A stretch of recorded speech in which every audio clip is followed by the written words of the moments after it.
অসমে কোকরাঝাড়ের রেল লাইনে আইডি বিস্ফোরণ। কোকরাঝাড় রেল স্টেশন থেকে প্রায় 5 কিলোমিটার দূরে বিস্ফোরণ হয়। বিস্ফোরণে রেল লাইনের একটি অংশের ক্ষতি হয়েছে। বিস্ফোরণের জেরে ট্রেন পরিষেবা ব্যাহত হয়েছে। একাধিক ট্রেন থামানো হয়। আতঙ্কিত হয়ে পড়েন যাত্রীরা।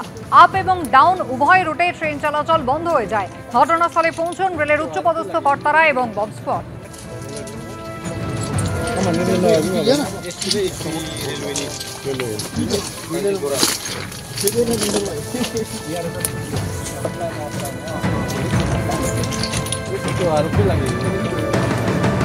আমহা স্ট্রিটে প্রিন্টিং প্রেসে আগুন। আমহা স্ট্রিটে 106/3 দোতলা প্রেস বিল্ডিং এ আগুন লাগে।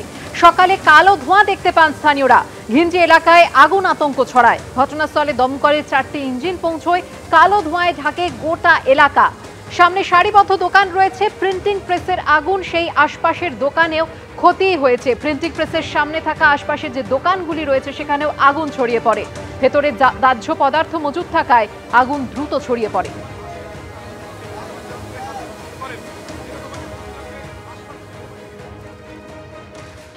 সকাল থেকে উঠে দেখছি ধোঁয়া ধোঁয়া, ভেবেছি রুটির দোকানে ধোঁয়া। এবারে কিছুক্ষণ বাদে আমি বাইরে গিয়ে দেখি পুরো ধোঁয়া, ভারী ঘরের ভিতরে ধোঁয়ায় শ্বাস নেওয়া যাচ্ছে না। নিজেরাই বেরিয়ে আসলেন না? তারপরে না, সবাই মানা করছে নিচে আসবে না, কিন্তু আমরা থাকতে পারলাম না বলে তখন বেরিয়ে আসলাম। সাত সকালে আমহা স্ট্রিটে অগ্নিকাণ্ড। সেখানে একটি প্রিন্টিং প্রেসে আগুন লেগে যায়। আমহা স্ট্রিটের 106/3 দোতলা প্রেস বিল্ডিং এ আগুন লাগে। সকালবেলা স্থানীয়রা দেখতে পান যে কালো ধোঁয়ায় চারিদিক ঢেকে গিয়েছে। ঘিঞ্জি এলাকায় দ্রুত আগুন আতঙ্ক ছড়িয়ে পড়ে।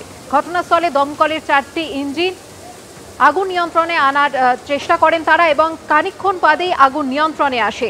আর এই প্রিন্টিং প্রেসের সামনে সারিবদ্ধ দোকান রয়েছে। দাহ্য পদার্থ মজুদ থাকায় সেই আগুন দ্রুত ছড়িয়ে পড়ে আশপাশের দোকানগুলিতে।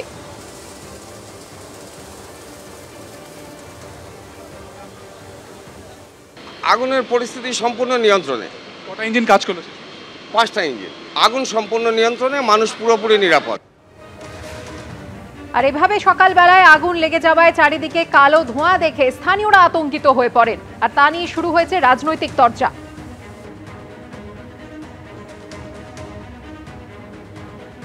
এটা করার জন্য চেষ্টা হয়েছিল, আমার কাছে গেছিল, তো আমি বললাম হ্যাঁ আমার কোনো আপত্তি নেই, আপনারা সবাইকে জায়গা দেবেন, যারা সুস্থভাবে বসবাস করবে তবেই আমি রাজি হব, নাহলে আমি দেবো না।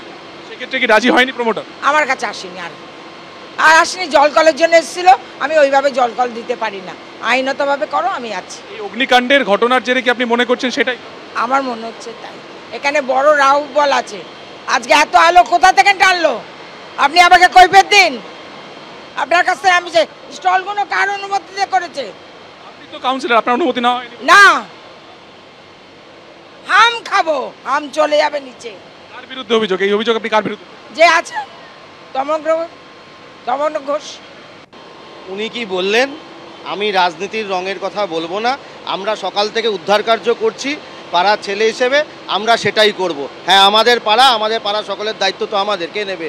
আমাদের নিতে হবে তো আমাদের পাড়ার লোকেদের দায়িত্ব। এবং রাজনীতির রং এখানে আনবো না। এখানে সম্পূর্ণভাবে পাড়ার ছেলে হিসেবে আমরা সকলে মিলে সকাল থেকে উদ্ধার কার্য নেমেছি। উনি কি বললেন? উনি রাজনীতি করতে চান। আগুন নিয়ে যারা রাজনীতি করেন তাদের ধিক্কার জানানো ছাড়া কোনো উপায় আছে বলে তো একটা সুস্থ রুচিসম্পন্ন বাঙালি যুবক হিসেবে এর বাইরে আমার কিছু মাথায় আসে না। উনি বলছেন যে পরিকল্পনা মারফত এটা করা হয়েছে। প্রমোটার গেছিল, তিনি বলেছিলেন যে বিকল্প বাসস্থান দিতে হবে, তিনি যাননি এবং তিনি কার্যত নাই করে দিয়েছেন এবং আপনারই তত্ত্বাবধানে গোটা ঘটনাটি ঘটানো। এই অলীক কল্পনা, এই আজব কাহিনীর আমি কি উত্তর দেবো বলুন? ওনাদের কর্পোরেশন, উনি আমার দিকে ঠেলছেন। দায়ভার কার নেওয়া উচিত? পৌরপিতা বা পৌরমাতা, উনি দায় আমার দিকে ঠেলেছেন।